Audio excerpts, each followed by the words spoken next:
ইসলামী আইনের বিরুদ্ধে অপপ্রচার করা হয়। এরা তো ক্ষমতায় গেলে সমস্ত মানুষকে পঙ্গু বানায় ফেলবে। কয় কিভাবে?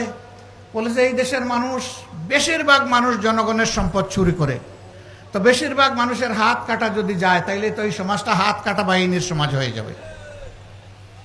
না, হাত কাটা যাবে। এই আইন জারির পরে এই ধরনের অপরাধ যারা করবে তাদেরকে বলে দেওয়া হবে এখন থেকে এই অপরাধের সাথে যাদেরকে পাওয়া যাবে তাদের ক্ষমা নেই। 2 নম্বর, দেখা হবে যে লোকটি চুরি করেছে সে কি পেটের জ্বালায় যন্ত্রণায় আগুন নিবানোর জন্য চুরি করেছে। যদি এমন হয়, রাষ্ট্রের দায়িত্ব হবে আগে তার আগুন নেবানো, হাত কাটানো, আগে তার বৈধ আয় উপার্জনের ব্যবস্থা করে দেওয়া। যদি সেরকম কিছু সক্ষমতা তার না থাকে তাহলে রাষ্ট্রকে